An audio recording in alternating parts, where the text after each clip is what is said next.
Toda decisão de compra ou venda, ela é emocional, impulsiva, intuitiva e às vezes incontrolável. Por mais que o empresário saia do operacional, daquela rotina de chão de fábrica mesmo, de se sujar, eu tenho que estar olhando para o meu marketing, eu tenho que estar olhando para minhas vendas, porque isso que vai me trazer negócio. É isso que vai fazer o ponteiro mexer no final do mês. Então não significa que tem que ir ali, estar operando o marketing, estar no campo de batalha vendendo. Mas eu tenho que entender como isso funciona, eu tenho que melhorar esses processos para que eu possa vender mais, melhor, com menor custo. Sim. Isso que faz uma empresa movimentar. Por isso que a gente acredita mesmo que tem que se pensar diferente. A clientela muda, as redes sociais mudam, o algoritmo muda, o ambiente lá fora muda, o governo muda, a situação do governo faz com que as coisas aconteçam diferente, tenha mais dinheiro, menos dinheiro, muda. Então a gente precisa ter adaptabilidade. Uma das coisas mais importantes do meu ponto de vista a respeito de marketing é a adaptabilidade. Porque se você ficar hoje fazendo o mesmo marketing que se fazia em 1980 para máquina de escrever, você está morto. Se você tem um produto muito bom, aquele tipo de produto que você põe a sua mão no fogo e você não está tendo o resultado que a sua concorrência está tendo, é porque eles estão se comunicando melhor do que você.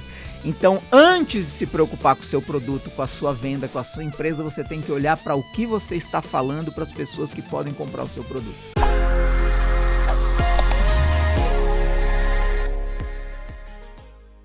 Esse é o Pausa Estratégica, o podcast que te ajuda a fazer uma pausa para você pensar no estratégico e fazer a sua empresa crescer com mais lucro e liberdade. Eu sou o Fernando Campanholo.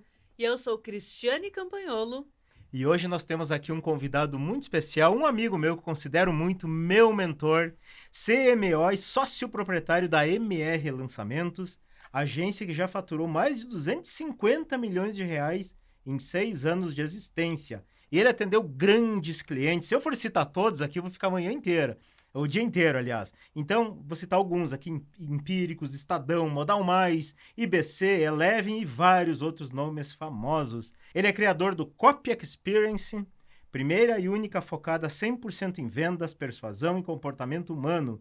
E criador também da comunidade Copy Sniper, canal Copy Daily Plus, Mentoria Círculo e Mastermind Gênios. Estamos aqui hoje com o meu mentor e meu amigo Marcelo Brajon. Seja muito bem-vindo, Marcelo. Obrigado, que alegria estar aqui. Casal Campa, casal. Prazerzão você. É uma alegria porque quando eu conheci vocês lá atrás, né, vocês já me conheciam, eu não conhecia vocês e a gente teve a oportunidade de conversar muito e eu admiro muito o que vocês fazem pelos empresários, porque cada vez mais os empresários são atacados e cada vez menos se levantam pessoas tão boas quanto vocês para defender os empresários. Então, gratidão também pelo trabalho que vocês fazem por nós. Uau, Marcelo, obrigado pelo reconhecimento, cara. A gente admira muito você, aprendemos muito com você, né? Nossa comunicação, nossa persuasão mudou muito desde que a gente começou, não só te acompanhar, mas também ser um mentorado, né? Do Marcelo. Foi uma experiência muito legal. Foi, muito com toda bom, certeza. Muito bom. Mas e aí, Marcelo, conta pra nós assim, ó, como é que você chegou ao que você faz hoje, de falar sobre inteligência, de persuasão, tudo isso? Olha, vamos lá. Eu sou muito conhecido no mercado por ser copywriter. Que é a habilidade da escrita ou da fala persuasiva, ou seja, escrever algo ou falar algo com a intenção de conseguir que a pessoa faça o que você quer que a pessoa faça. Isso é a persuasão, vamos dizer assim. Só que cada vez mais esse universo de copy, de persuasão, de venda, começou a se tornar um universo muito repetitivo. Muita gente falando a mesma coisa do mesmo jeito, criando coisas muito semelhantes. Às vezes até copiando de outro. Exato. Então, a inteligência persuasiva, que é como eu enxergo o copy, que eu chamo copy autoral, a narrativa autoral, é você estrategicamente, até combinando aqui com o tema do podcast, estrategicamente pensar não no que você quer dizer para a audiência ou para as pessoas para quem você quer vender, mas o que as pessoas precisam ouvir de você para querer comprar o seu produto. Essa mudança, ela é radical no curso da comunicação de qualquer empresa. Uma coisa é você vender um produto e fazer todo o esforço para esse produto ser bem visto, Outra coisa é você investigar o comportamento das pessoas que precisam daquele produto e saber estrategicamente, inteligentemente, o que dizer para essa pessoa falar, eu preciso disso. Porque muitas vezes o produto é muito bom, mas a pessoa que está ali tentando fazer o marketing da própria empresa, ou junto com a agência, ou junto com a equipe interna, ou seja lá o meio que for, aquela comunicação ela não sai. Parece que aquele produto ele fica na prateleira e a pessoa que está lá precisando demais daquilo que está lá na prateleira, ele não enxerga. E pior é quando muitos empresários às vezes dizem assim, o meu produto é melhor, é mais barato, o nosso atendimento é melhor, mas o meu concorrente sabe vender melhor. É isso. E às vezes realmente alguém pior do que você, com um produto pior que o seu, mais caro, tem o domínio da narrativa. Essa pessoa sempre vai ganhar. Sempre. Cópia é tudo. Tudo Exato. é cópia. Eu sempre digo assim, tudo é cópia. Exato. Provavelmente, quando você vê uma pessoa que tem um produto muito bom e alega isso com garantia e não está em evidência no mercado, é porque a comunicação dele é muito ruim. Então você que está ouvindo aí, se você tem um produto muito bom, aquele tipo de produto que você põe a sua mão no fogo e você não está tendo o resultado que a sua concorrência está tendo, é porque eles estão se comunicando melhor do que você. Então, antes de se preocupar com o seu produto, com a sua venda, com a sua empresa, você tem que olhar para o que você está falando para as pessoas que podem comprar o seu produto. É aquela história, né, que diz que entre o ovo da galinha e da pata, o da pata é melhor, é mais nutritivo e é maior, mas a galinha grita, né? Olha aí, ó. Essa é boa. A galinha faz marketing, a pata não. Então o ovo da galinha é pior do que o da pata, mas a galinha vende mais. E tem uma coisa ainda dentro desse contexto de inteligência persuasiva, que hoje é de fato o que eu ensino, né? Eu não uso mais muito os termos batidos do marketing, como, por exemplo, copy, enfim, essas coisas. Eu uso inteligência persuasiva porque tem também uma característica nesse contexto que é você parar de falar do que o seu produto tem e começar a falar sobre o que ele faz na vida da pessoa. Na verdade, a gente compra o que eu ganho, não é? Exato! Só que as pessoas se preocupam muito com a qualidade, a configuração, a especificação técnica, achando que isso é suficiente para uma pessoa falar, eu vou comprar aquilo porque tem uma especificação técnica, uma qualidade melhor, um ISO, ninguém compra por isso, você compra pelo potencial que aquilo tem ou o que a pessoa percebe que aquilo é capaz de transformar na vida dela. Eu nunca me esqueço, Marcelo, quer falar? Pode falar depois. Eu nunca me esqueço, Marcelo, que na nossa primeira empresa que eu e a Cris abrimos, era no ramo de sistemas de gestão. O que deve ser muito difícil de vender. Mas olha só, o pior de tudo, eu também, na época, aquela empresa dependia totalmente de mim e da Cris, mesmo tendo 22 funcionários. Então, eu era programador, às vezes eu ia implantar e eu ia para venda. E, eventualmente, a gente botava alguma função legal no sistema e o processo de venda era demonstrar o sistema. Todo mundo fazia assim. E o que se ficava ali, batendo naquela função legal, naquele recurso? Agora vai brilhar os olhos do cliente. A pessoa não o cara não tava nem aí para aquilo. Nunca tá. Às vezes ficava 2 horas mostrando coisa que... Entendeu? Aí eu comecei a me ligar, mas peraí, só um pouquinho. Todo mundo tá fazendo desse jeito. As pessoas, eu ouvi, não me lembro de quem na época, porque isso faz muito tempo atrás, que as pessoas compram o que elas ganham com isso. Exato. Eu ouvi essa frase. A gente inverteu o processo. Em vez de ir lá e mostrar um monte de coisa, a gente passou a entender o cliente. Cada um, o que dói, onde que tá incomodando. E mostrava só aquilo, como resolvia aquilo ali. Ponto. É isso. Reduziu de 2 horas para 10, 15 minutos. Cara, fechava negócio cobrando bem mais caro. Por quê? Porque sabia ouvir, né? E antes era uma pasta de relatórios grossa, todos, sim. Mostrava tudo. Mostrava um por um dos relatórios que tinha no sistema. E nós tinha muito relatório, a gente dava muito resultado pro cliente. Mas ele queria 2. Ele queria 2 coisinhas. É isso. Então, para mim, todo esse contexto de inteligência persuasiva envolve isso, né? É a inteligência que você tem da audiência, mercado, produto e da sua empresa para transformar isso numa comunicação efetiva. Aí vem minha pergunta. Agora, para nós esclarecer para o pessoal que está ouvindo a gente aqui. Venda é razão ou é emoção? Boa!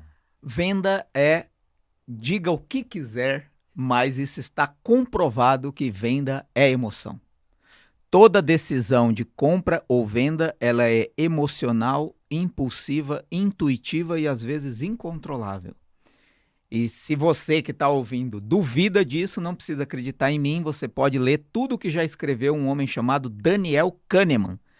Inclusive num livro chamado Rápido e Devagar, As Duas Formas de Pensar, ele, que é cientista do comportamento humano, ganhou o prêmio Nobel por isso. Ele prova de todas as formas que na hora da decisão de compra ou de você escolher o que você vai comprar, essa decisão é emocional. Ainda que depois você se utilize de argumentos racionais para justificar a sua decisão emocional. Tipo, eu fiz a bobagem, agora eu vou me convencer que a bobagem é... Exato. E nem é bobagem às vezes, é simplesmente o que... Vou dar um exemplo claro de hoje em dia. A Apple não tem os melhores equipamentos de configuração, de capacidade, de especificação técnica. Não são os melhores equipamentos, mas são os mais caros.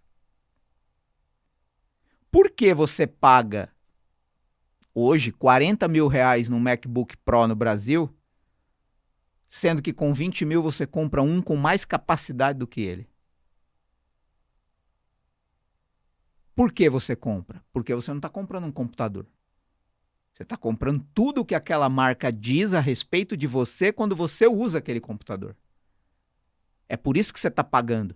Só que aí quando alguém vem e pergunta quanto foi esse computador? 40 mil. Você precisa de uma justificação para aquela pessoa. Tem sentido. Entendeu? Então, isso, inclusive, Robert Cialdini fala no livro As Armas da Persuasão. Verdade. Né? Que a pessoa toma a decisão emocional e depois ela vai procurar argumentos para ela e para os outros para justificar aquela decisão. Até para não ser as pessoas não julgarem de otário, né? Pô, você Exato. pagou o dobro um negócio inferior. E tá tudo bem você querer uma coisa mais cara. Claro. Isso não é nenhum demérito.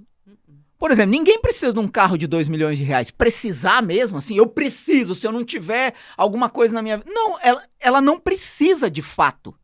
Mas por que ela compra? Percebe? Porque há um contexto emocional de pertencimento ou inclusão em um determinado grupo social que vai ser adquirido a partir do pagamento daquele carro. Então, essa decisão, ainda que envolva, por exemplo, R$2 milhões, que provavelmente qualquer pessoa pense que alguém pensou muito para tomar aquela decisão, às vezes ele não pensou nada. Ele só falou, eu tenho dinheiro e eu preciso desse carro. Ele só quer. Exato, ele só quer. Sabe que uma vez eu estava numa palestra, cara, que eu estava entregando um conteúdo e eu falei justamente do Cialdini, essa questão da compra ser emocional. E um cara levantou a mão e disse, não concordo. Eu decido sempre pela razão. E eu, na hora, né, ou eu ia aceitar aquilo ali, ou ia ter que usar aquilo a meu favor de certo modo. O que eu perguntei pra ele? Você tem carro? Ele, eu tenho. Então me fala, por que você tem um carro? Não, porque eu preciso me locomover de casa até a empresa, da empresa até em casa. Só por isso? Só por isso. Então eu vou adivinhar o carro que você tem. E eu sabia que o cara era um grande empresário. Você tem um Uno Mille, não é? Não. Ah, então acho que você tem um Argo. Não. Então que carro você tem, cara? Uma Audi Q7. Não, peraí, só um pouquinho. Alguma coisa não tá batendo. Você disse que tem um carro só para se locomover. Por que você comprou uma Audi e não um Uno? O Uno era bem mais barato e você locomove igual, não é? Ah, mas é que o conforto, assim... Peraí. Então você concorda comigo que você comprou pela emoção de se sentir grandão, tá num carro daquele? É isso. Condizente com a tua imagem? Campa, você tem razão. É isso, é sempre isso. Mas aí entra um aspecto... que eu volto lá no começo. Você não gera isso falando bem do seu produto. Você gera isso descobrindo o que o ser humano quer. O que determinado grupo de pessoas busca. Para incluir ali nesse grupo. Exato. Aí você cria um produto que significa isso para aquele grupo de pessoas. É o que a Apple faz, que você estava usando. Exato, exemplo, né? é exato. Tanto que a Apple lança... É o que o Stratos é. É o que o Stratos é, exato. Stratos é um grupo de empresários que querem sair da operação da empresa ficar no estratégico, criando estratégias e melhorando a empresa. E sem se sentir sozinho. Sem se sentir sozinho, num grupo de empresários onde ele possa ter com quem conversar e trocar ideias. É isso. E a gente dá exemplo, assim, dessas grandes marcas e parece que você precisa ser uma Apple para dar certo. E não. Eu volto aqui no início. O que de fato a pessoa para quem você quer vender quer. Porque de repente até você está vendendo uma coisa que ela não quer. Sim. Uhum.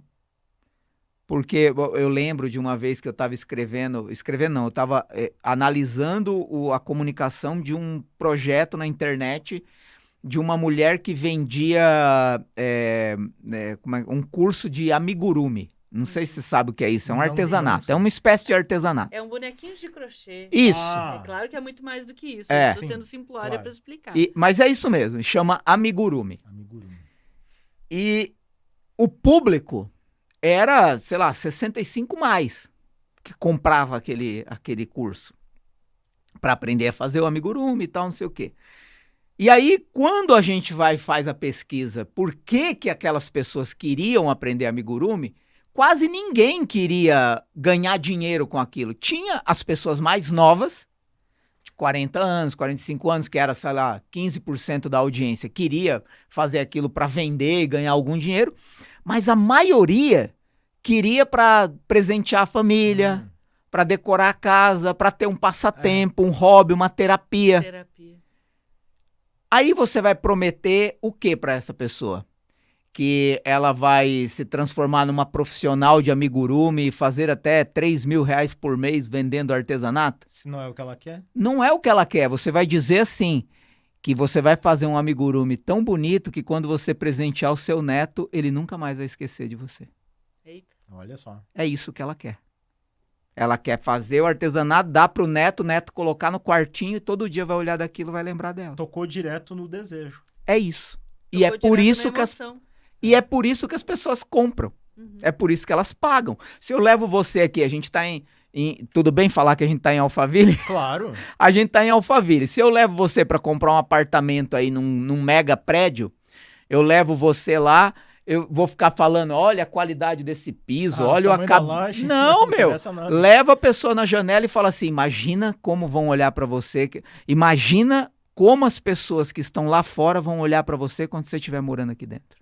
Ou imagina o orgulho da sua família quando você trouxer eles para morar aqui. É a diferença, né, Marcelo, de valor e preço. Exato. Que preço é quanto a gente paga, agora valor é quanto a gente percebe que aquilo vale. Né? É isso. Porque tem coisas que são incalculáveis. Por exemplo, esse exemplo que você falou do apartamento, da família sentir orgulho. Como é que eu vou calcular quanto vale Não isso? calcula. Não calcula. E aí você paga o lugar que for para sentir aquele prazer da família olhar para você e falar, meu pai e minha mãe venceram na vida, olha aqui. E é importante a gente usar o termo persuasão. E eu, no passado, ouvi essa palavra e parecia algo negativo. Pô, manipulação. Tô ludibriando as pessoas. Mas, na verdade, não é, né? Porque eu acredito assim, eu não sei se vocês concordam comigo, mas aquele dono de empresa que tem um bom produto, que tem um bom serviço, que leva bem para as pessoas, é até meio pecado não querer crescer, não querer vender. Você tem obrigação moral de vender aquilo. Sim. Vender não é errado. Não, muito pelo contrário. É o que move, né? Se eu tenho algo que ajuda as pessoas, por que eu vou guardar para mim? Eu gosto de dizer que você não tem nada na sua vida que não tenha passado por um vendedor. É, verdade. Então, as melhores coisas da sua vida são intermediadas por um vendedor. Pode ser uma roupa, pode ser um óculos, pode ser um carro, plano de saúde. Pode ser a mesa. Pode ser qualquer coisa. Uma lâmpada, qualquer entendeu? coisa. Pode ser o nascimento do seu filho. É financiado por um vendedor. Alguém que vendeu um plano, alguém que vendeu o atendimento particular, alguém que vendeu isso, alguém que vendeu aquilo. Realmente. Então você... E tudo isso... por exemplo, eu ia até entrar num contexto aqui que quando você olha para o universo das empresas... você até falou, né? Pô, a pessoa não pode ter vergonha de vender, né? A pessoa não pode, como eu posso dizer assim, a persuasão é uma forma de manipulação, a persuasão é uma mentira camuflada. Se eu tiver tempo aqui, eu posso contar duas historinhas rápidas? Eu vou contar a historinha de duas pessoas. Uma chamava Gary Dow e outra chamava Steve Commissar. Eu vou contar 2 exemplos para você nunca mais se preocupar se a persuasão, a comunicação, o marketing que você está usando é verdade ou é mentira. O primeiro deles é Gary Dow. Quem era Gary Dow? Gary Dow era um publicitário falido, que estava quebrado numa época que os Estados Unidos estavam quebrados. Chegou a época de Natal, que é uma época que os Estados Unidos ferve o comércio, só que todo mundo estava sem dinheiro. Gary Dow teve uma brilhante ideia. Eu vou aproveitar que as pessoas não têm dinheiro e vou vender um souvenir como se fosse uma espécie de conforto naquela época de comprar uma coisa barata para dar de presente e tal. E aí ele foi vender pedras de estimação. Olha. O que ele fazia? Ele pegava aquelas pedrinhas lisinhas de jardim, colocava 2 olhinhos de plástico, deitava em cima de um ninho de palha e colocava dentro de uma caixinha de papelão. E aí tinha um manualzinho do lado de fora, escrito assim: adquira já a sua pedra de estimação.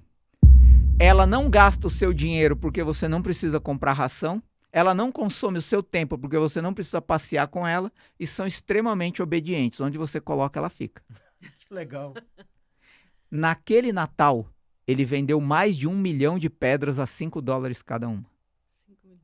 Ou seja, ele ficou multimilionário em dólar vendendo pedras de estimação.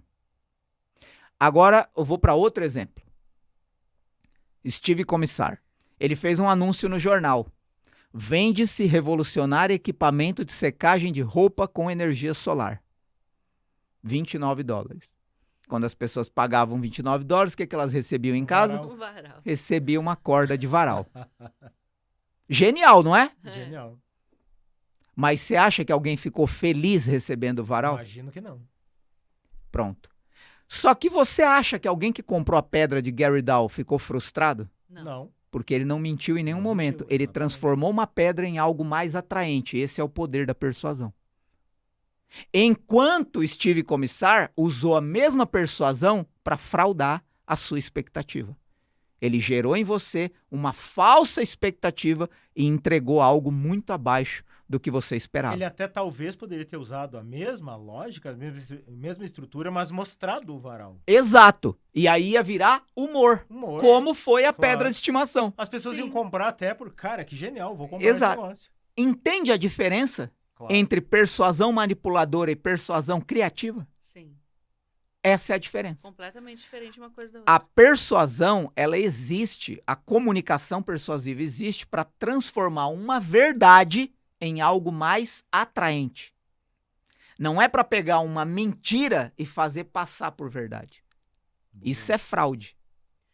E é assim que as empresas precisam se vender também, Exato. né? Transformar Porque- o que elas têm em algo mais atraente. Primeira coisa, quem é que é a primeira pessoa que você fala dentro da empresa? Pode ser um pré-vendas, pode ser uma secretária, pode ser a pessoa da limpeza. A primeira pessoa que você enxergou naquela empresa é o cartão de visitas dela. Sim. Você compra aquela pessoa. Depois você compra a empresa como um todo. Depois você vai comprar o produto que você quer daquela empresa. O produto ou o serviço. Serviço de alto valor, que é a grande maioria dos clientes que a gente tem. Então, eu vou trabalhar com um serviço de engenharia, vou trabalhar com um serviço de advocacia, um médico, sei lá. Pode ser esses, pode ser uma empresa de nível tradicional. Uhum. Todos eles têm produtos, têm serviços que precisam ser vendidos. Mas se o empresário não souber vender a história da empresa primeiro, para depois ele contar a história de cada coisa que ele quer colocar no mercado, ele não vai se É posicionar. que aí tem um negócio também que eu gosto sempre de trazer para quando vem esse tipo de discussão, é que quando você vende um produto ou um serviço que é igual a todo mundo, aos olhos do cliente, qual o fator de decisão? Preço? Preço. Geralmente. Então eu tenho que me diferenciar de alguma forma, reembalar aquilo de alguma forma, Exato. mostrar de alguma forma diferente que as pessoas olhem e pensem assim, ó, não é a mesma coisa. Então se torna incomparável quando você consegue fazer isso de maneira íntegra. Exato. E geralmente, quem consegue fazer isso é a comunicação narrativa que você usa para expor aquilo. Como alguém que diz assim, eu nunca vi ninguém falando disso desse jeito. Sim. Então, a forma como você fala daquilo torna aquilo único no mercado. Concorrente todo mundo tem. Muitos. Exato. Você tem concorrente, nós temos concorrente, a pessoa que está assistindo nós tem concorrente. Olha, raramente, tá? Salvo, assim, raríssimas exceções que talvez a gente não consiga contar nos dedos de uma mão, alguém consiga criar um produto hoje que já não exista uma solução semelhante, parecida ou igual no mercado. Sim. É raro mesmo. É raríssimo. E como se diferenciar da concorrência? A gente começou a falar disso. Para Sim. mim, o primeiro ponto é você ter uma narrativa que conta uma história que ninguém contou nesse mercado. E aí você não precisa ter uma que vai durar para sempre. Você ser capaz também de criar outras. Quer ver? Eu vou dar um exemplo. Tem uma forma, por exemplo, que você poderia usar hoje para vender produtos financeiros que quase ninguém está explorando. Pelo menos no Brasil eu não vejo ninguém explorando massivamente isso. Fiquei curioso. Que é o colapso do dinheiro fiduciário. O que é o colapso do dinheiro fiduciário? Mas só de eu falar isso, as pessoas já prestam atenção. Porque são 3 palavras... Que não estão no dia a dia, né? Exato. Colapso do dinheiro fiduciário. Como assim? O que ele quis dizer com isso? Exato, já chamei a atenção. A probabilidade de você querer entender o que é isso, que nem você fez debruçar assim. Debruçar aqui. Exato. Isso é emoção. Isso significa o quê? Interesse. 3 palavras foram capazes de gerar isso nele. Beleza, agora eu vou explicar rapidamente o que é o colapso do dinheiro fiduciário. O que é dinheiro fiduciário? É o dinheiro definido como dinheiro pelo governo. É o dinheiro sem lastro. Vamos lá. É uma coisa básica, se tiver algum economista aí, me perdoe pelas heresias, mas basicamente é o seguinte. Até uma determinada época no mundo, todo o dinheiro de um país, pega todos os reais que o Brasil tem, não sei quantos trilhões ou quatrilhões são. Se você pega todo esse dinheiro, antigamente, até mais ou menos 1970, não sei se é essa data exata, mas é por ali. Tinha que ter em ouro, né? Todo esse dinheiro em moeda, em espécie, precisava ter a mesma quantidade em ouro. O país precisava ter a mesma quantidade em ouro, que é o dinheiro lastreado no ouro. Por que isso? Porque esse dinheiro vale porque o país tem uma reserva com esse valor. Pode honrar aquele... Exato. O papel, então, é só a representação do dinheiro que está na casa da moeda. Exato. Uhum. Em um determinado momento, todos os governos internacionais fizeram um acordo e falaram: não precisa mais lastrear o dinheiro no ouro. A gente pode produzir dinheiro e criar uma balança econômica. O que aconteceu? O país entra em crise, o governo imprime dinheiro. Quanto mais dinheiro você tem na praça, menos o dinheiro vale. Porque tem mais oferta, menos valor.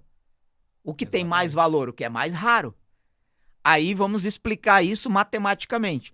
Quando o real surgiu em 1994, obviamente R$1 valia R$1. Quanto R$1 vale hoje? Você sabe? O real daquele 1994 valeria hoje. Sabe? Não sei não. 13 centavos. 13 centavos. Ou seja, ele perdeu de 94 até hoje 87% do seu valor de compra.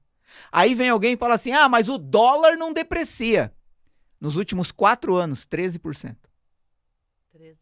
Ainda é a moeda mais forte? Sim. Ainda é a moeda economicamente referência de todos os negócios? Sim. Mas também desvaloriza. Beleza, esse é o colapso do dinheiro fiduciário. Quanto mais se imprime dinheiro, menos o dinheiro vale. Até que os países entrem numa crise irreversível. Quando você vê um país que tem uma moeda de 1 milhão. Sim. Porque essa fabricação de dinheiro depreciou o valor do dinheiro. Só que se você comprasse uma casa em 1994, você acha que ela valeria mais ou menos hoje? Mais. Certo? Você já viu alguma casa desvalorizar? Não. Aí está o colapso do dinheiro fiduciário. O dinheiro é uma convenção que nós aceitamos porque o governo diz que vale e todo mundo concorda. Só que é um bem diluível. Ele não é um valor real. Por isso existe uma probabilidade de colapso nesse dinheiro fiduciário. Então, qual é a sua defesa? Investir em ativos reais. Uma casa é um ativo real. Provavelmente não desvaloriza com o tempo. Você percebe que toda essa narrativa aí geralmente gera muito mais curiosidade do que simplesmente falar em investir, né? Exato. E aí, o que eu poderia dizer? Para vender, por exemplo, fundos imobiliários, investimento em imóveis, compra e reforma de casa, eu poderia vender com a seguinte headline: ter imóvel vale mais do que dinheiro. Tire hoje mesmo seu dinheiro dos investimentos e invista no que realmente agrega valor ao seu dinheiro. Por quê? Aí você fala assim, mas meu dinheiro está investido lá na XP, no BTG e rende não sei quanto por ano. Aí, pega a depreciação do dinheiro naquele ano e vê se você realmente teve lucro.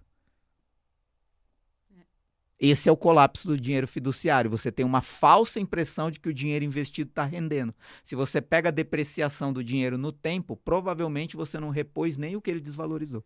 Mas com todo esse contexto, também é correto a gente falar que a cópia, além dela vender mais, aliás... Bom, eu dei uma lição aqui do que é criar uma narrativa. Criar uma narrativa, porque além dela vender mais, aliás, a razão de vender mais é porque ela gera a curiosidade, ela quebra o padrão que eu estou acostumado a ouvir. Exato.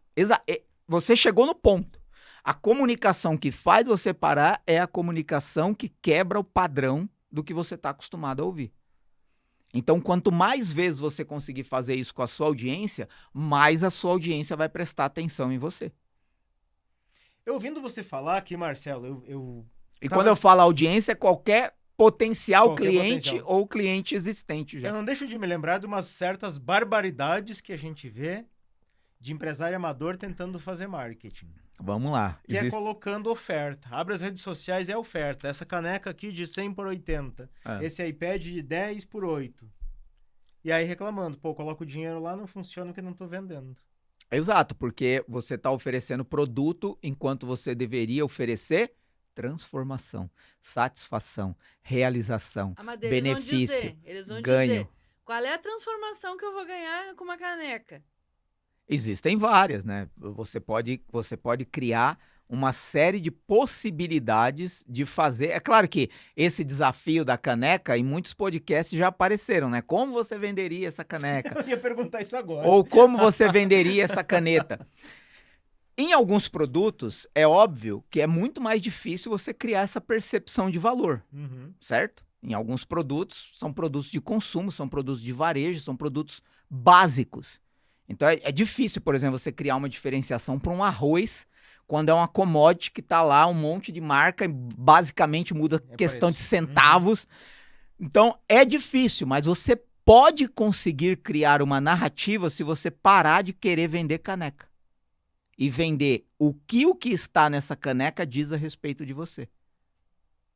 Sim, caneca da pausa estratégica, por exemplo, diz sobre o empresário que ele parou para realmente olhar a sua empresa, parar de trabalhar tanto e realmente afiar o seu machado e fazer a coisa acontecer de uma maneira mais fluida. E muitas vezes, a forma de você criar diferenciação nisso é você criar um senso de exclusividade nisso. Por exemplo, vamos supor que vocês têm 1.000 clientes. E só o cliente que tem tal resultado recebe tal caneca. Você criou o senso de comunidade. Premiação. Pronto. Já saiu do tangível. Exato. E por aí vai. Por exemplo, por que você paga numa caneca dessa que tem o Mickey $20? Que é R$100. Se você for ali na loja, você paga 12 numa dessa. Por quê? Porque se você comprar com o Mickey, tá dizendo alguma coisa além do que uma simples caneca. Menos essa, né, Marcelo? Não, essa não é a simples essa aqui, caneca. essa aqui não tem valor, pô. Essa aqui não tem valor, é por isso que eu nem comparei, mas é uma caneca sem nenhum diferencial, entendeu? Então acho que esse é o ponto. Eu tava me lembrando agora quando você falou que rolou um tempo atrás na internet um videozinho que tinha um cego pedindo esmola na frente ali da Torre Eiffel, se eu não me engano era isso, né? Acho que era a Torre Eiffel, mas enfim. E ele tava lá pedindo, preciso de ajuda, sou o cego. Sim. E ninguém dava nada. Aí veio alguém, virou a folha e escreveu outra frase no final. E as pessoas vinham e colocavam um monte de dinheiro. A frase que escreveram foi mais ou menos assim, o dia deve estar lindo hoje, mas eu não posso ver. Ele acho que era relacionado à paisagem, alguma coisa. Percebe? Isso é emocionante. Exato. Sim. Totalmente diferente, né, da vala comum. É isso. E o empresário que não é acostumado com isso, não é acostumado, que está no dia a dia só falando de característica de produto, de característica de serviço, como é que ele pode efetivamente virar essa chave e começar a ser mais persuasivo para vender seja produto, seja serviço? Existem muitas camadas nessa sua pergunta, tá? Tá. Existe uma camada de conhecimento mesmo, do que funciona e do que não funciona, porque se criatividade, beleza estética, construção inteligente de argumentos não funcionasse, a propaganda na TV não existia mais. Verdade. Então, quando você vê uma propaganda na TV que você, por exemplo, é capaz de eu cantar um jingle aqui e você lembrar que ouviu ele há 40 anos atrás. Café Seleto tem o melhor sabor. E por aí vai. O que é isso? É a capacidade de organizar as palavras de uma forma que se transforme em algo único para a pessoa naquele momento. Isso é publicidade, comunicação, narrativa, copywriting, tudo. Então, acho que a primeira coisa é a pessoa ter essa atitude, essa coragem de parar de acreditar que o produto bom se vende sozinho. Ele não se vende. Tá? Se você tem um produto bom, ele não se vende sozinho. Não importa você falar, meu produto tem qualidade, meu produto é bom, meu produto é isso, meu produto é aquilo.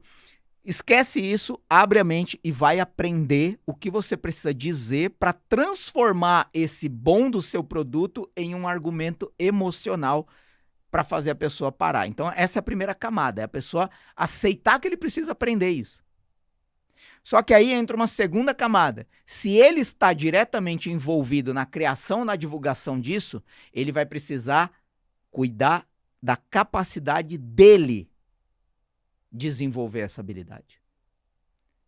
Dele perder... Por exemplo, tem muito dono de empresa que quer vender, mas tem vergonha de vender. Tem vergonha de precificar. Tem vergonha de cobrar. Tem vergonha de negociar. Se falar que ele tem que aparecer, então, aí acabou. Exato. Beleza, eu quero isso, mas eu não quero me envolver com isso. Aí você tem que passar pela terceira camada. Contrata quem sabe fazer o que você não é capaz. Aceitar que em alguma área você não é capaz é um dos maiores sinais de sabedoria e evolução que você pode ter. Nisso eu não sou bom. Contrata ou faz parceria com alguém que é bom. Simples. É simples. Mas não dê larga.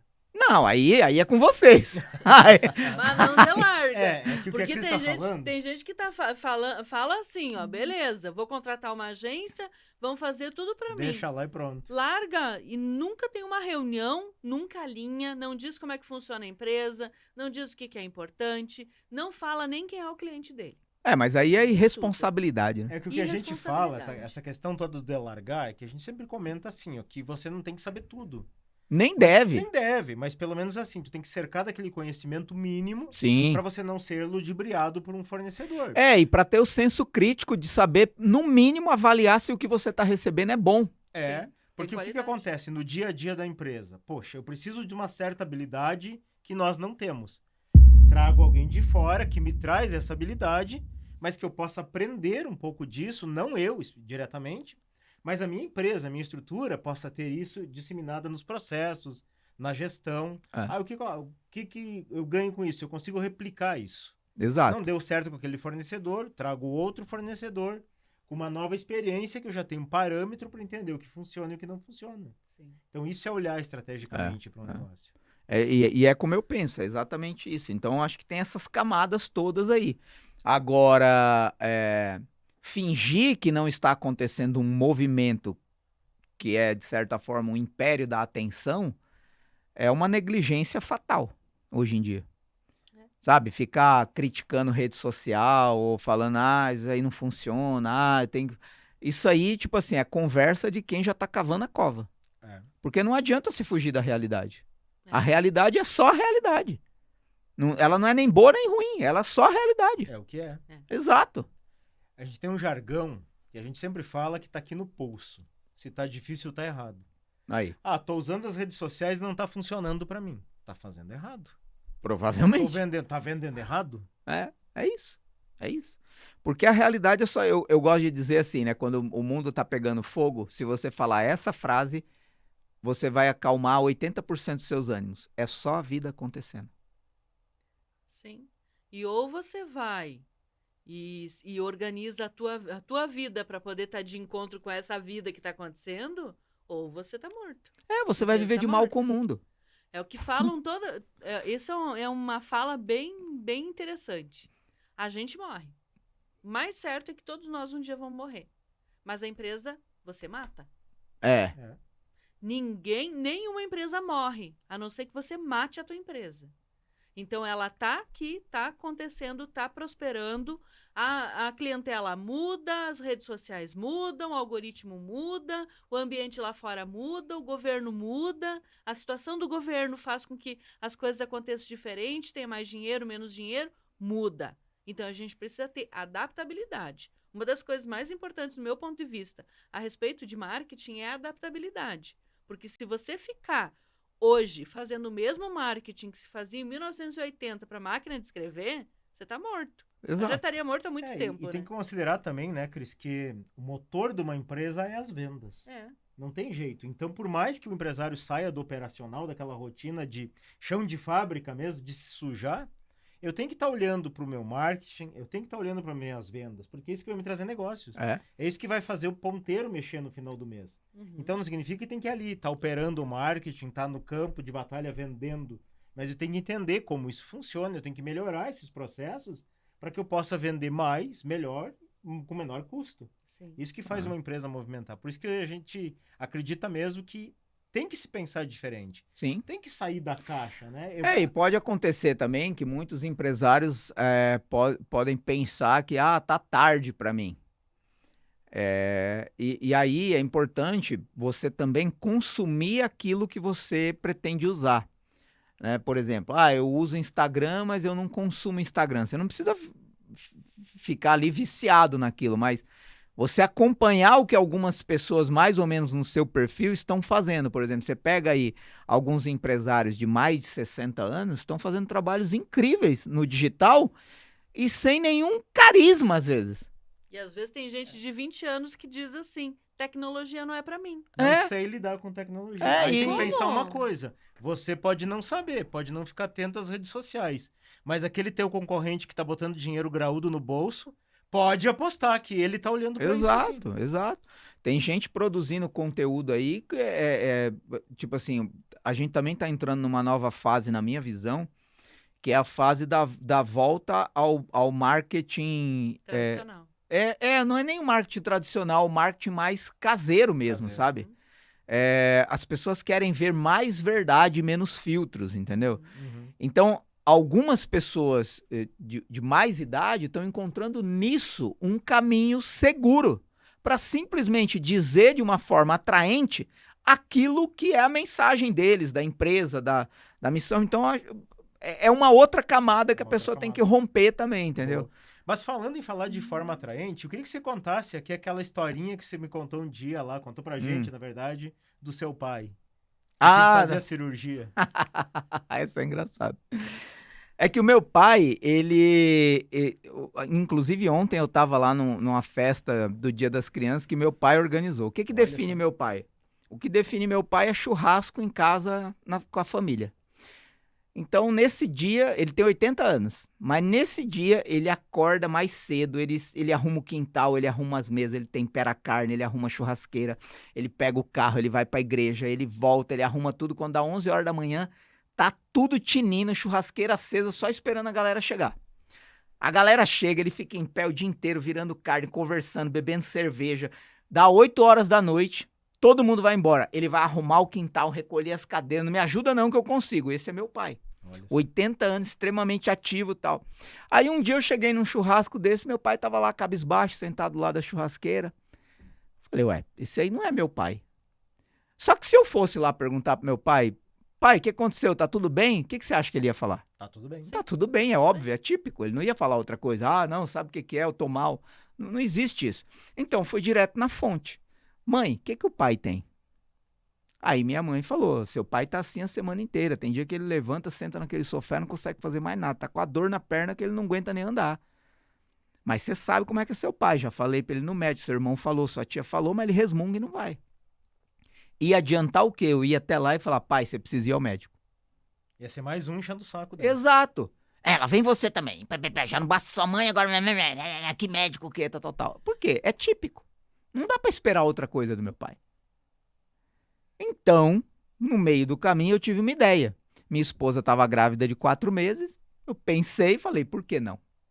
Aí cheguei do lado dele e falei, pai, a gente já sabia que ia ser uma menina, já sabia que o nome dela ia ser Catarina. Aí eu colei do lado do meu pai, na churrasqueira, e falei assim, pai, você acha que vai conseguir carregar a Catarina no colo quando ela nascer com a sua perna do jeito que tá? Ele olhou pra mim, não respondeu nada, porque ele não tinha resposta.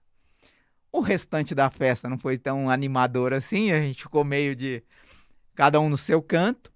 Mas na terça-feira, isso era domingo, na terça-feira minha mãe ligou e perguntou assim, o que você falou pro seu pai? Eu nem sabia do que ela tava falando, falei, mas o que, mãe? Quando? Que dia? Não, o dia que você veio aqui no churrasco, o que você falou pro seu pai? Ah, mãe, eu acho que foi aquilo lá que você falou que o pai tava com problema na perna, não queria operar. Eu fiquei bravo, porque, a Catarina é a primeira neta dele, ele tá desse jeito, não vai no médico, por quê?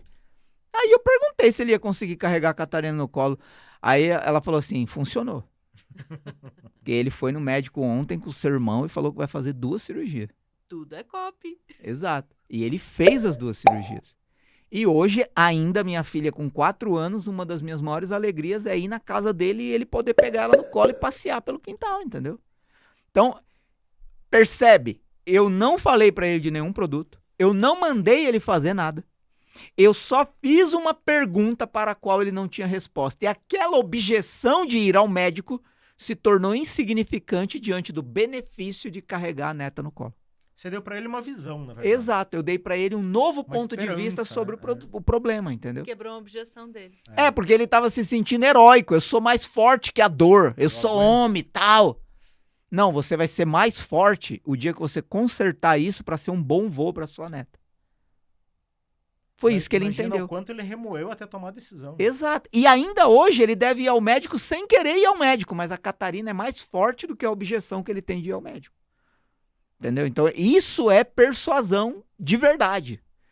Isso é você pensar com inteligência persuasiva para conseguir que a pessoa faça o que você quer que ela faça, sem precisar mandar ela fazer. Entendeu? Inclusive, pegando esse gancho, é algo que faz parte da rotina do empresário convencer as pessoas, não só para comprar o produto, mas até a equipe, muitas vezes, para aceitar desafios, para fazer coisa diferente. Comprar causa, comprar comprometimento, né? É importante. E tudo isso é emocional. E isso, Marcelo, a gente tem visto assim, para nós, uma virada de chave muito grande, além de entender disso, também foi a questão da inteligência artificial, né? Porque ela realmente contribui muito, ela facilita muito, não de resolve isso para mim, mas ela ajuda quem realmente já sabe o que quer, sabe o que vai buscar e sabe usar. O que você pensa sobre isso? Viu? Outro dia você falou uma palavra que a inteligência artificial é espuma. Isso aí deu o que falar. Deu o que falar, então conta pra mim. Eu postei que 80% de tudo que se fala e faz com inteligência artificial é espuma. Você assoprar, não sobra nada. Só que isso não é uma crítica à inteligência artificial, muito pelo contrário. É o uso da ferramenta. É uma defesa contra a alienação da inteligência artificial.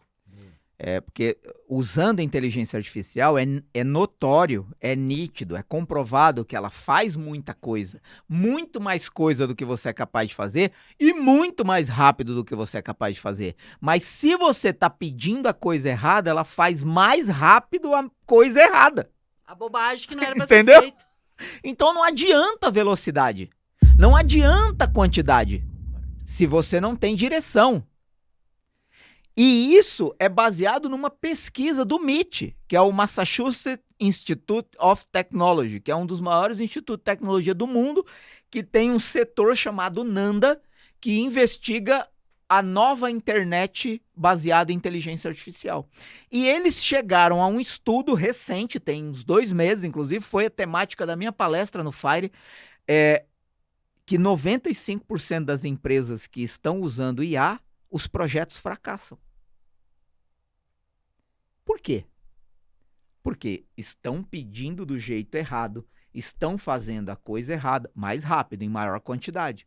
Mas não há inteligência estratégica por trás do que se pede, por trás do que se faz. Aí é a alienação, é a pirotecnia. Tá todo mundo encantado com o que é possível, sem saber como aproveitar isso para gerar resultado de fato. É que a inteligência artificial tem uma coisa que talvez as pessoas não entenderam ainda. Ela precisa da inteligência natural dando os parâmetros. Exato. Inclusive tem uma frase que é assim, a inteligência artificial não vai te dar a inteligência pessoal que você não desenvolveu por conta própria. Então, se você é tapado, ignorante ou preguiçoso, a inteligência artificial não vai resolver nada para você. Agora, se você tem um mínimo de conhecimento naquela área e senso crítico, porque você desenvolveu a sua inteligência natural, você vai ser capaz de pilotar a IA como ninguém. Entendeu?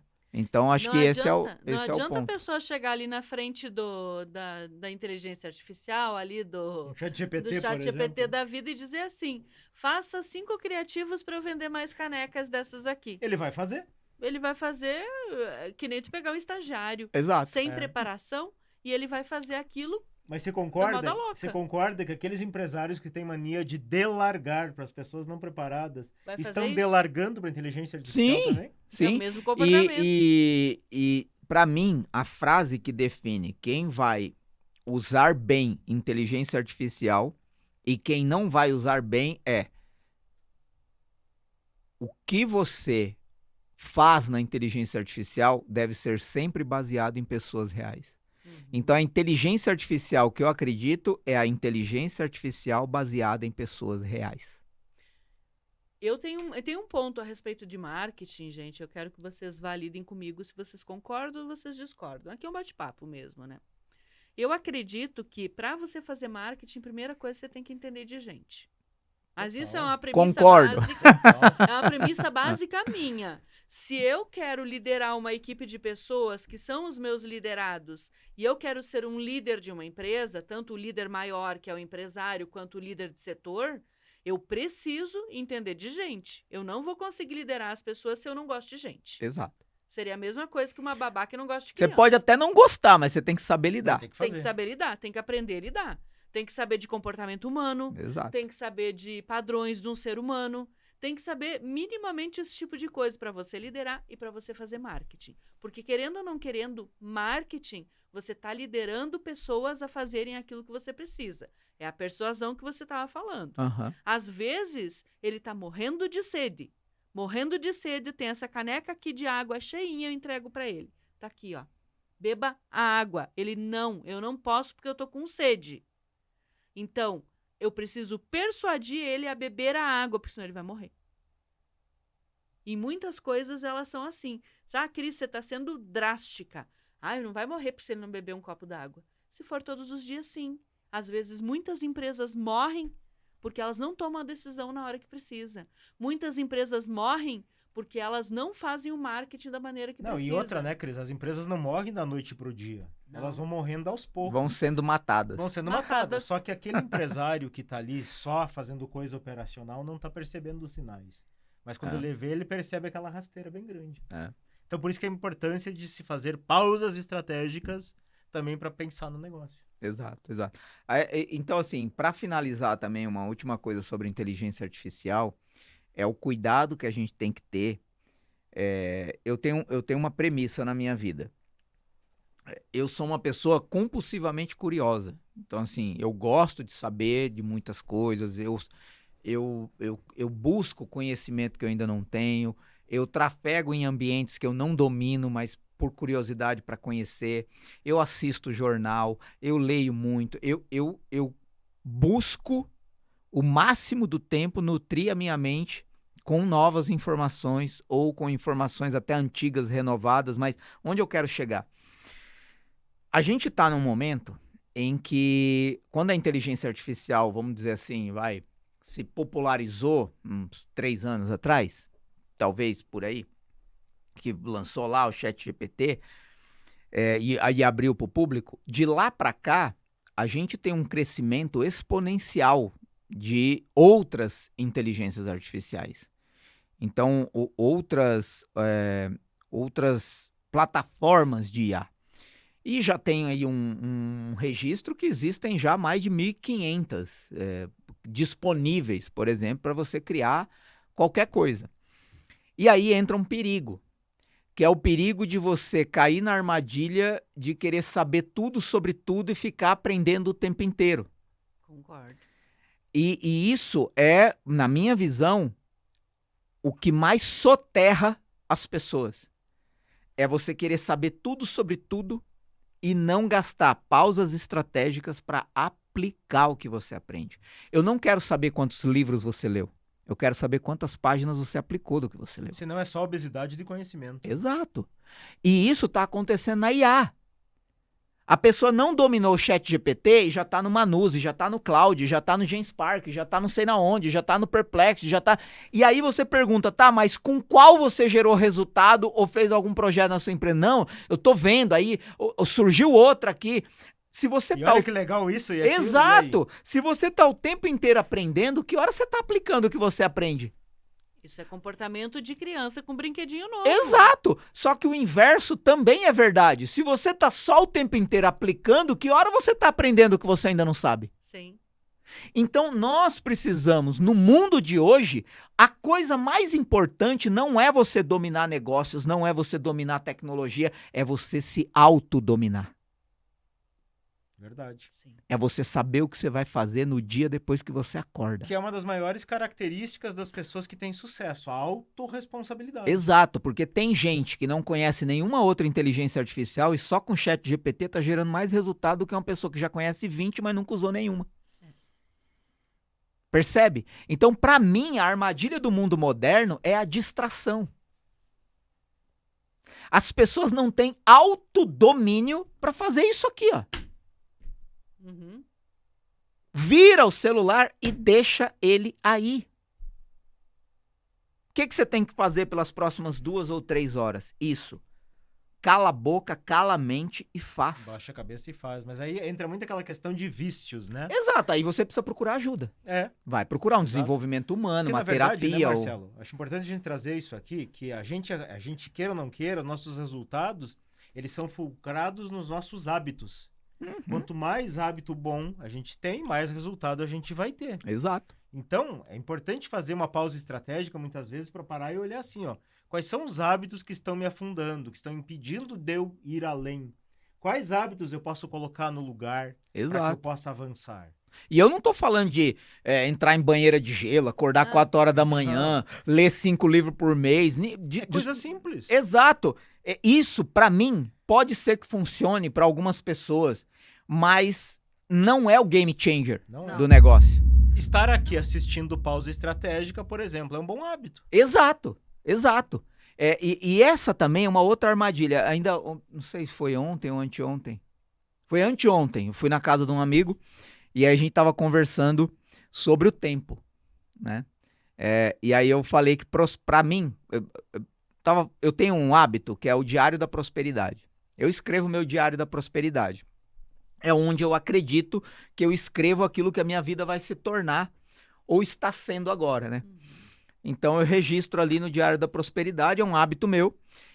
E a gente tava conversando sobre isso e aí eu falei pra ele que pra mim a pressa é um sinônimo de escassez, pra mim. E aí eu falei assim, ó, a pressa é sinal de escassez. E aí ele falou, eu não concordo. Porque não tem nada a ver, tipo, a pressa com... Aí ele deu o exemplo de um cara com quem ele trabalha, falou assim, por exemplo, o Fábio é podre de rico e eu nunca vi ninguém mais agitado do que ele. E aí eu peguei e falei assim, é que você tá confundindo prosperidade com dinheiro. E prosperidade não tem a ver com dinheiro. Pra mim, né? Tá, isso é pra mim, não existe nenhum estudo científico que tá dizendo isso, não. Pra mim, prosperidade é tempo. É o quanto você vive em harmonia com o tempo que você tem. Até porque, Marcelo, o dinheiro você recupera. O tempo não. Então, a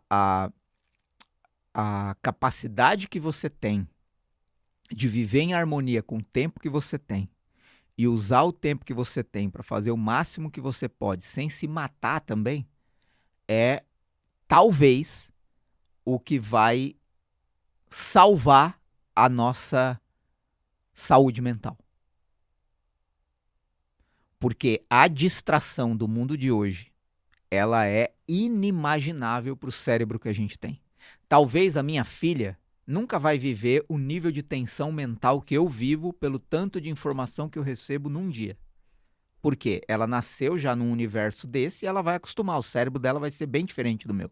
A gente foi apresentado. Entendeu? A gente não. A gente sabe como é o mundo antes. Uhum.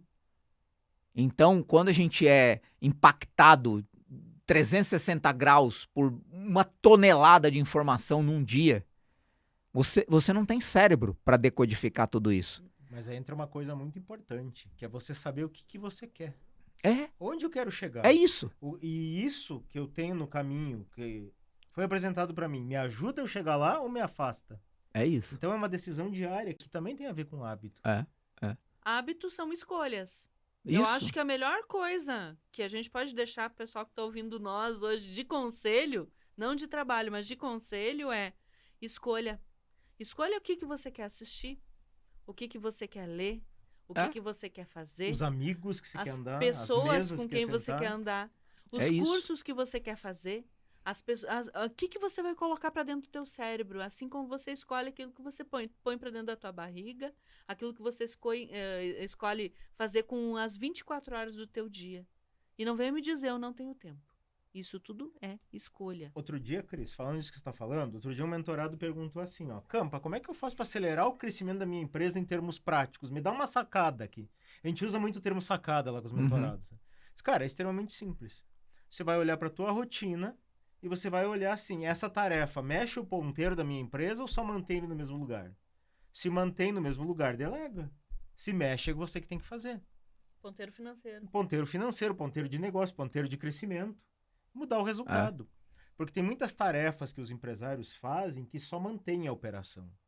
Essas tarefas de manutenção, eu preciso me preparar para delegar. Quanto mais eu delegar, mais eu estou naquelas coisas pensantes, que é as decisões de longo prazo que vão me trazer um retorno muito maior.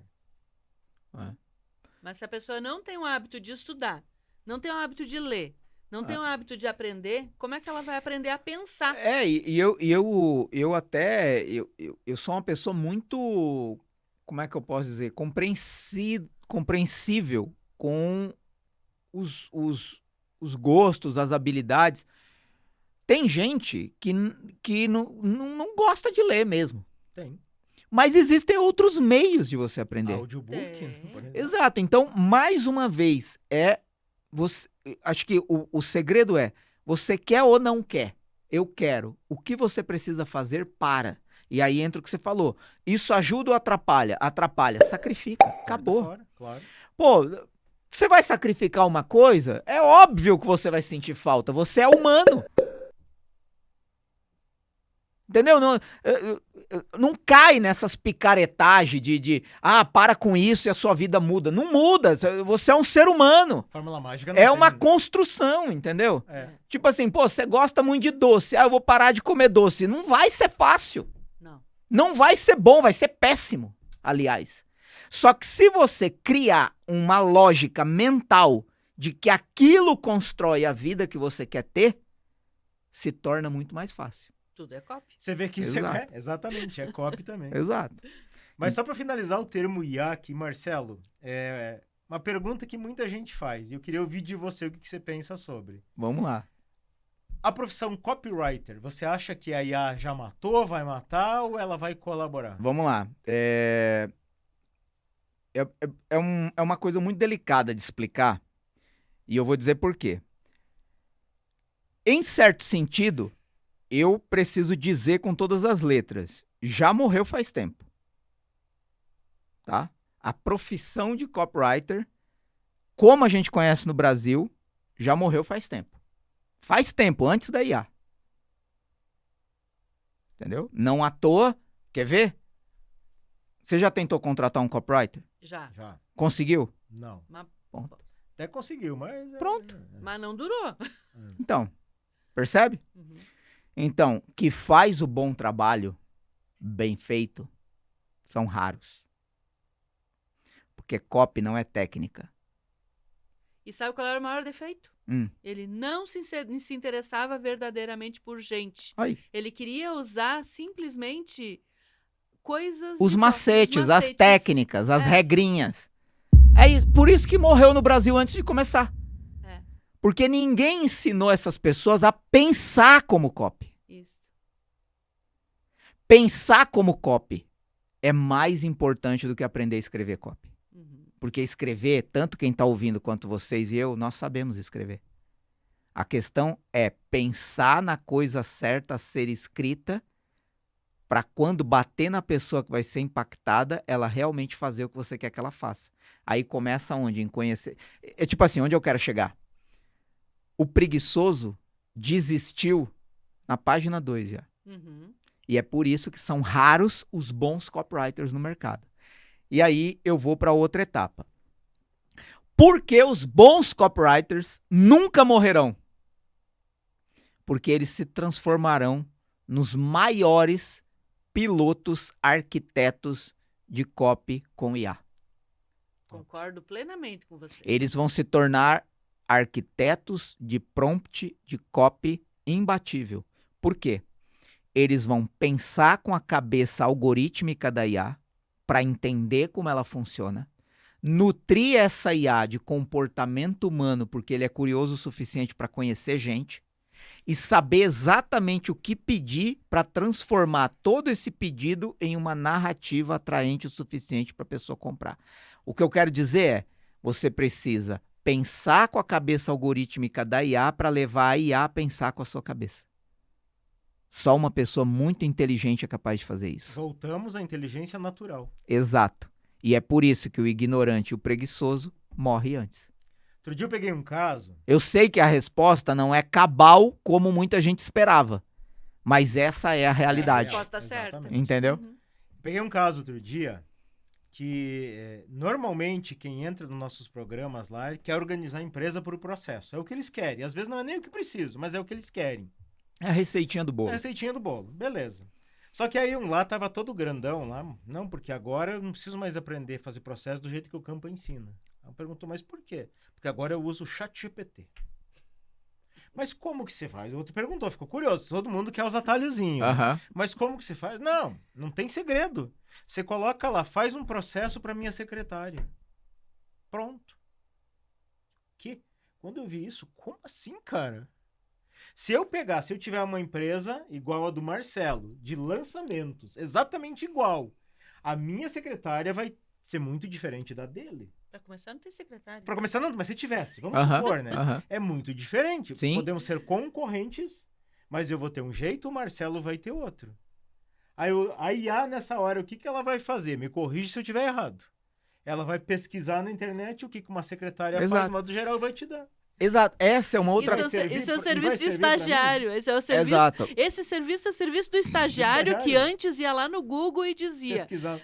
processos para secretária e entregava para o chefe. Mas aí que tá. Tem muita gente usando... Vamos falar de ChatGPT, que é o mais como comum, estagiário. né? Sim. Usando como estagiário com o Google. Sim, sim. Me dá qualquer informação e dá tudo certo. Por exemplo, o mês passado, eu fiz um evento online onde eu ensinava copy para lançamento pago, que é uma das vertentes do marketing digital hoje é fazer lançamento pago, que consiste em você fazer um evento online que você cobra, sei lá, R$60, R$90, R$127 para a pessoa participar do lançamento. Então eu ia transmitir um evento de 3 dias, das 9 da manhã às 18 horas, os 3 dias, sexta, sábado, domingo, e a pessoa ia pagar R$97 para participar desse conteúdo. E durante o conteúdo, eu ia ensinar como escrever copy para lançamento pago, que era o que eu estava fazendo, enfim. E aí, a cada bloco de conteúdo, eu ensinava o conceito, eu mostrava a aplicação prática, E na hora de dar o exercício, em vez de dar o exercício para a pessoa executar, eu mostrava como ela podia usar a inteligência artificial para executar o que ela acabou de aprender. E aí eu entreguei vários agentes de IA durante essa imersão. Inclusive um de criação de produto, um de criação de big idea, um de criação de narrativas. Só que não é o comando crie uma narrativa para mim. Você precisa responder 15 perguntas antes, com característica da audiência, do mercado, da concorrência, do seu produto. Vai ter que fazer o tema de casa. Exato. Na verdade, você treinou um agente para fazer isso. Exato. Aí, quando a pessoa responde tudo isso, o prompt roda uma execução personalizada. Perfeito. Entendeu? E teve gente que criou produto e página de vendas no primeiro dia do evento, no segundo já estava vendendo ingresso do evento pago dele. Olha só. Viu que legal? Com o IA. Então, assim, é possível, mas o preguiçoso não vai. Não, Preciso. Não, ele para na segunda pergunta. Exato. E na empresa vale a mesma regra. Se eu for preguiçoso, querer tocar a empresa do jeito que eu sempre toquei, eu vou ter sempre os mesmos resultados. É isso. Mas muitas vezes, quando a gente fala nisso, as pessoas se perguntam, mas o que eu tenho que fazer de diferente? O que não está movimentando o ponteiro? Se isso bateu na tua cabeça, que está escutando a gente aqui agora, tem um convite para te fazer. E esse convite é bem simples. Eu vou disponibilizar por um curto período de tempo e para algumas pessoas os nossos melhores especialistas para fazer uma reunião individual com você, ouvir o que está te incomodando, o que está travando a sua empresa, e nesta reunião ele vai traçar um plano, vai te dar ali um plano de ação do que você tem que fazer para fazer a tua empresa crescer com mais lucro e liberdade. Se você está buscando isso, crescer com mais dinheiro no bolso sem ficar preso na sua empresa, em algum lugar aqui, ou um QR Code, ou algum link aqui na descrição, vai ter um formulário que você preenche, você vai receber um contato da minha equipe, a gente vai agendar com o melhor especialista para você. Então, o que você tem que fazer? Clicar no link, preencher e aguardar o nosso contato. E, Cris, algum recado que você gostaria de passar? Com certeza. Você gostou dessa nossa reflexão, da nossa pausa estratégica de hoje? Você está assistindo aqui no YouTube, está escutando no Spotify. Então, pega esse link que você recebeu de forma gratuita e encaminha para o maior número de empresários e grupo de empresários que você conhece na vida. Faça um serviço a favor desses empresários de forma gratuita, como você recebeu de forma gratuita. Eles vão te agradecer para o resto da vida. E curte! Coloca as tuas perguntas aqui na descrição do vídeo, curte para a gente ficar sabendo que você gostou dessa pausa estratégica e crie o hábito de fazer pausas estratégicas. É para isso que a gente está proporcionando esse tempo junto com você aqui. Show! Marcelo, não tem ideia da alegria que você nos proporcionou estar aqui com a gente. Que bom. Compartilhando esse tema muito importante. Gratidão, meu caro. Pode deixar pra gente o teu Instagram e também algum recadinho final que você quer passar? Primeiro o Instagram, que é mais fácil, né? Você pode me encontrar em @MarceloBragion, com 2 Gs, Marcelo, Braggion. E qualquer mensagem que você me mandar, eu mesmo vou responder, tá? Pode mandar, pode acreditar nisso, eu respondo 100% das pessoas que me mandam mensagem no Instagram. Meu recado final é o seguinte. Na vida, existem poucas coisas mais valiosas do que você encontrar o caminho definitivo que você quer seguir, né? Talvez você está ouvindo e você não encontrou. Por exemplo, eu já encontrei aquilo que eu de fato amo fazer, sei que me define. Por exemplo, o que me define? Ensinar. Onde eu estiver ensinando, o que eu estiver ensinando, eu vou estar realizado. Enquanto pessoa, enquanto profissional e tal. Então, para mim, o meu prazer é ensinar. E isso é o que me define. E por ter encontrado isso, tudo o que eu faço na vida é para potencializar esse dom. Então, às vezes, cuidar da minha imagem, cuidar da minha saúde, cuidar do meu intelecto, tudo isso vai me ajudar a realizar melhor esse plano pessoal. E você que está me ouvindo, de repente, isso é a sua empresa, esse é o seu negócio. Ou de repente você nem encontrou.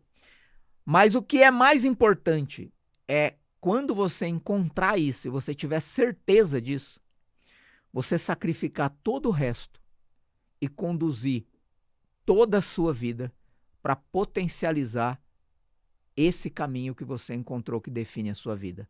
Porque nesse momento você constrói a realidade que vai financiar a vida dos sonhos que você quer viver. Eu acredito com a minha vida nisso. E isso também ajuda você a eliminar as distrações que querem te tirar do caminho que você deve percorrer.